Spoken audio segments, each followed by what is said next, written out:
I want you to be able to walk into any room and feel like not only do you belong there, but you have something to contribute. Today, I want to talk about mastering your mind, building resiliency, and also emotional intelligence. Have you ever got into a conversation or maybe just read something and you started immediately picking yourself apart? You started analyzing who you are and what your characteristics are and where the flaws are.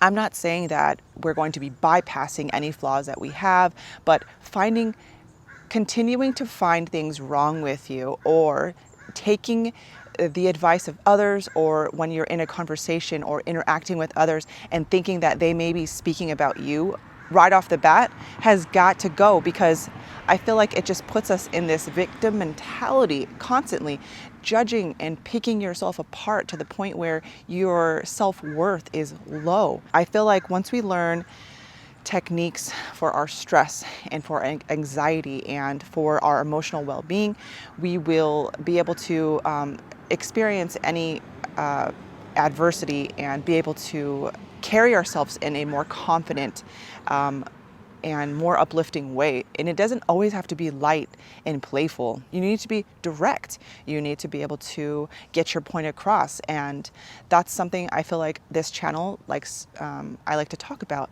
is finding a way to use your voice and stand for what you believe in. Do you feel like sometimes you have a hard time making decisions? You're just standing there and, the day is slipping behind you. Maybe the time is going by super fast. All of a sudden things are slipping by and you're just left with like, how the heck did the day completely get behind me? And then you still haven't made a decision.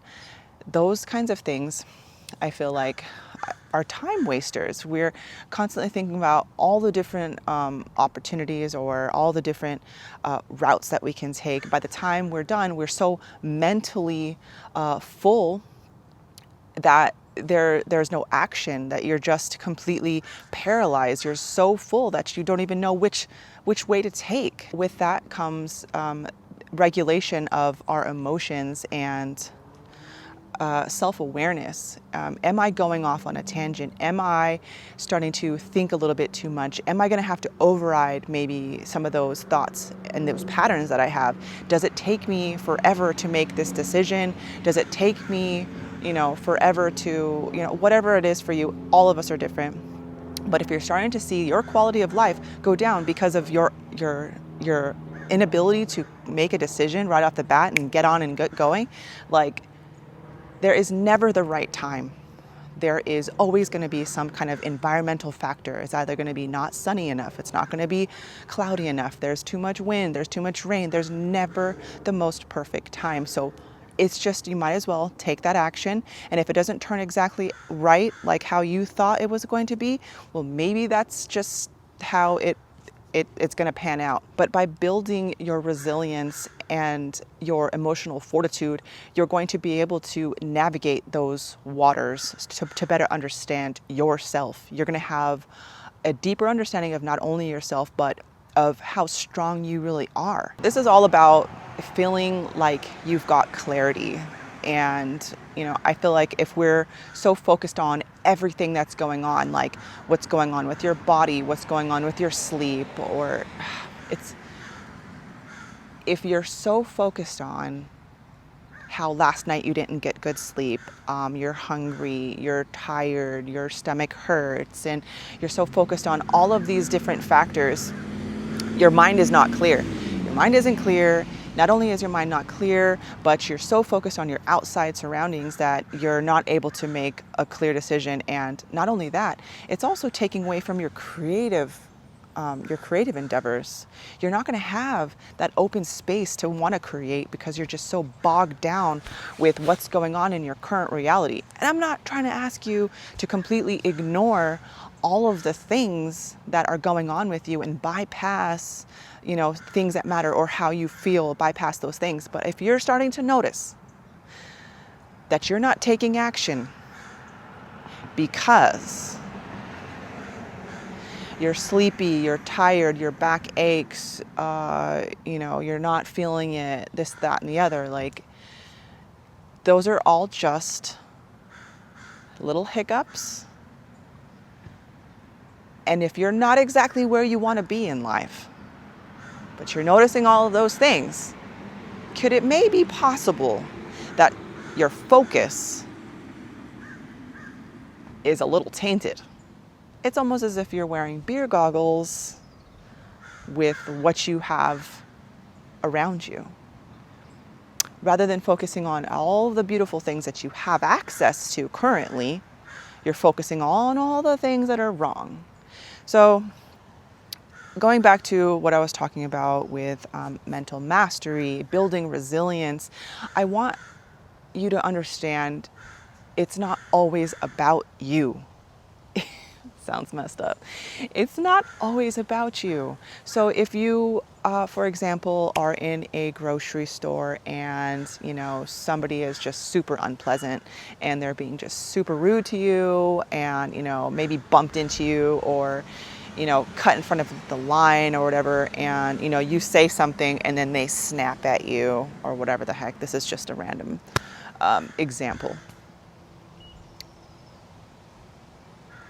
If you decide to interact and continue down that route, you might get offended by what they say because they're just going to be spewing out whatever nonsense.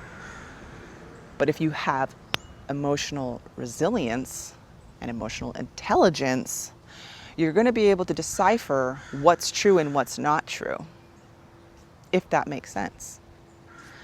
Or say you go to school and you speak with a colleague or something happens and they make a comment to you about maybe how you're not as educated as you think. Now, if you feel like an idiot and if you feel, like you aren't smart enough, you might think that what they're saying to you is true. Then you're going to go off on a bender in a sense of feeling like crap, slip into a depression, and see how easy it is to pull you under if you don't have that resiliency. So I feel like one way that you can work on this resiliency is maybe making a journal. And it doesn't have to be in a book. It could be all different forms. It could be with your voice. It could be on video. It could be, just some kind of way that you're able to see how you shift your moods and your mindsets throughout the week. And once you're able to notice the patterns, you're going to be surprised on what your focus is. And it's going to take some time, but you are going to build some self-awareness. And once you're able to see, I have been focusing on a lot of the crap that's going around me, the stuff that's not really going my way. And I do take it personally when others say things because I feel that way about myself. So if somebody's going to be honking the horn at me, I might feel like an idiot. And it's because I believe that I'm an idiot why it hurts so much. So it's going to take some time to deep dive and understand, those inner thoughts and how you view yourself. But little by little, it will get better. And that's just something that I find super important.